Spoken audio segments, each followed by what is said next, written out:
پاکستان ایک واحد دنیا میں ملک ہے، ایکو ملک جڑا پاکستان دنیا کے اندر جڑا صرف خالص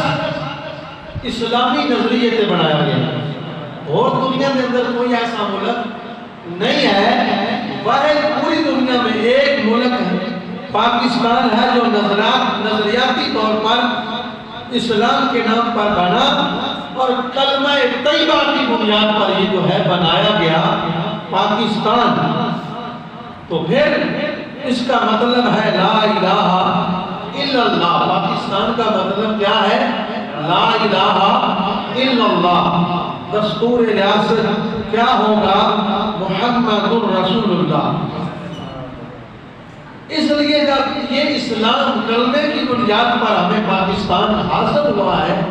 ملا ہے، تو پھر اس لیے غیروں کی نظریں اس پر لگی ہوئی ہیں۔ دشمن جو ہے، اسلام کا جو دشمن ہے، اس کی نظریں اسی پر لگی ہوئی ہیں، اسی کو ختم کرنے کے لیے، اس کو مٹانے کے لیے، کیونکہ اسلام وہ مذہب ہے جب میرے آقا نے اس سرزمین عرب پر اس کا نعرہ لگایا، اس اسلام کے پرچم کو بلند کیا، تو پھر دو جو ہے دنیا میں قومیں آباد ہو گئی، دو قومیں، یعنی انسان دو گھڑوں میں جو ہے وہ بٹ گئے، آدھے ادھر ہو گئے، آدھے مسلمان آدھے کفر کی طرف ہیں۔ تو اس وقت مسلمان تھوڑے ہو کر انہوں نے کہیں علاقوں سے کفر کو مٹا دیا اور کفر کو ایسے زخم لگائے کہ زخموں پر جو ہے آج تک ان کا بدلہ لینے کے لیے کوشاں ہے، اور انہیں علم ہے کہ اگر اسلام ترقی کر گیا، اگر پاکستان ترقی کر گیا،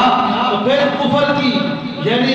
بہت بری حالت ہو جائے گی، کفر کی پھر خیر نہیں ہے۔ اس لیے کفر جو ہے وہ کوشش کرتا رہتا ہے کہ پاکستان کو کمزور کرے، کبھی ہمارے حکمرانوں کے ذریعے، کبھی ہمارے نادانوں اور لوگوں کے ذریعے کسی نہ کسی طریقے حربے استعمال کر کے، کبھی غیر یعنی یہ موبائل انٹرنیٹ اس میں فحاشی پھیلا کر یعنی ہماری نوجوان نسل کو تباہ کر کے وہ ہمیں اسلام سے دور کرنا چاہتے ہیں، وہ ہمیں کمزور کرنا چاہتے ہیں، اور کئی جگہ پہ وہ کامیابی نظر آ رہے ہیں۔ ان کا جو مشن ہے وہ اپنا جو ہے وہ ساری کوشش کر کے یعنی ہمیں اسلام سے دور کرنے کے لیے کوششیں کر رہے ہیں۔ تو جب اسلام کے نام پر یہ بنا تو کفر کو اسی دن سے اس کے پیٹ میں درد جو ہے وہ ہو رہی ہے، وہ مسلمانوں کو تقسیم کر کے یعنی کوشش کرنے کی کوششیں کر رہا ہے۔ سیاسی لحاظ سے بھی ہمارے حکمرانوں کو بھی خرید کر، ان کو لالچ دے کر، ہمارے کچھ ایسے مولوی بھی ہیں، ایسے کچھ دیندار طبقے بھی ہیں، ظاہر وہ اسلام میں ہیں لیکن کفر نے انہیں خریدا ہوا ہے، اور کفر کے جب خرید لیا ہے تو وہ پھر پاکستان میں اسلام کو کمزور کرنے کی کوششیں سیاسی لوگ بھی کرتے رہتے ہیں، کیونکہ یہ ان کے چمچے ہیں، یہ ان کے چیلے ہیں، تو اپنی ناکام کوششیں کرتے رہتے ہیں، لیکن اسلام جو ہے اس کا پرچم بلند رہے گا۔ اس پاکستان کے پیچھے اولیاء کرام کی قربانیاں ہیں، مسلمانوں کی قربانیاں ہیں، تو یہ مٹنے کے لیے تو بنا ہی نہیں ہے، اس نے قیامت تک قائم رہنا ہے، اس کا پرچم بلند رہنا ہے۔ کفر آتا رہے گا، کبھی ہمارے اپنوں کے ذریعے اسے کمزور کرنے کی کوشش کرے گا،